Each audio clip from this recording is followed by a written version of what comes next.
ఆంధ్రప్రదేశ్లో కొంత వచ్చింది.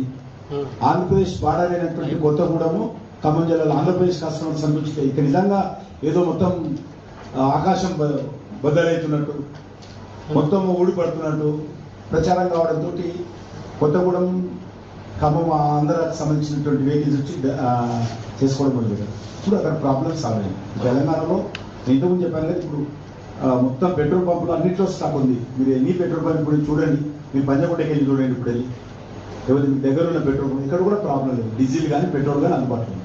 బండ్లు కార్లు వేసుకొని బంకుల దగ్గర కిలోమీటర్ల కొద్ది లైన్లు కట్టింది ఏఐ క్రియేటెడ్ వీడియో అన్నట్టు ఎట్లా మాట్లాడుతున్నాడో విన్నరా కేంద్ర మంత్రి కిషన్ రెడ్డి సారు. ఆంధ్రప్రదేశ్ రాష్ట్రానికి ఆనుకొని ఉన్న ఖమ్మం కొత్తగూడ ఏరియాల్లో కొద్దిగా కొరత వచ్చింది పెట్రోలు, అంతే. తెలంగాణలో ఎక్కడ రాలేదు అన్నట్టు చెప్తాడు. అంటే హైదరాబాద్ బంకులలో నిలబడ్డోళ్ళంతా ఎవరు కావచ్చు? ఎలక్షన్ ప్రచారాల కోసం గుంపులు కూడిన జనమా, లేకుంటే పెట్రోల్ జాతరకు పోయిన వాళ్ళ? పెట్రోల్ కొరత లేకున్నా గంటల కొద్ది లైన్లు కట్టి టైం పాస్ చేసిన వాళ్ళ ఎందుకు గంటల కొద్ది నిలబడి ఇబ్బంది పడ్డారు? పట్నంలో వందల కొద్ది బంకులల్లా నో స్టాక్ బోర్డులు ఎందుకు పెట్టిర్రు? వెయ్యిల కొద్ది మంది బంకుల ముందడికి ఎందుకు వచ్చిండ్రు? కొన్ని దిక్కులా కొట్టుకున్నారు. పోలీసులు పబ్లిక్ను కంట్రోల్ చేయడానికి లాఠీలు బట్టి డ్యూటీలు చేయాల్సి వచ్చింది. ఇదంతా అబద్ధమా? ఒళ్ళెక్కలకు చేసిన కార్యమా? లేకుంటే తెలంగాణ పబ్లిక్ పదురుకొని ఫ్రాంక్ వీడియోలు చేసిండ్రా?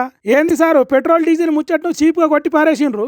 బండ్లే ఆయిల్ లేకుంటే ఆఫీస్కు పోవుడు బంద్ అవుతుంది, ఆర్డర్లు సప్లై చేసుడు బంద్ అవుతుంది, అర్జెంటు పనులకు పోవుడు బంద్ అవుతుంది, ట్రాన్స్పోర్ట్ సరఫరా సప్లై ఆగిపోతుంది. అవును సారు, ఆకాశం ఇరిగి మీద పడ్డట్టే అవుతుంది. డ్యూటీకి లేటుగా పోతే నౌకర్లు పోతాయి, జీతాలు చక్కగా రాక జీవితాలు ఆగమవుతాయి. ఆ తన్లాట మీకేం తెలుసు సారు? పబ్లిక్ కు తెలుసు. వాళ్ళు పడ్డ కష్టం, వాళ్ళు పడ్డ ఆరాటం ఉత్తదే అని కొట్టిపారేసుడు మంచిగా లేదు సారు. ఇది ఎట్లున్నదంటే, మేము పెట్రోల్ డీజిల్ మంచిగానే సప్లై చేసినాం కానీ పబ్లికే బంకుల కాడికి వచ్చి తప్పు చేసిండ్రు అన్నట్టు చెప్తున్నారు సారు అని మాట్లాడుకుంటున్నారట బంకుల ముందు బార్లు తీరిన జనాలు. అయినా ఇప్పుడు బంకులలో నో స్టాక్ బోర్డు పెడతలేరు కావచ్చు కానీ అప్పుడు వచ్చిన తిప్పలను తప్పు అనుడు మాత్రం మంచిగా లేదని అంటున్నారు కిషన్ రెడ్డి సార్ మాటలు ఇన్నోళ్ళు.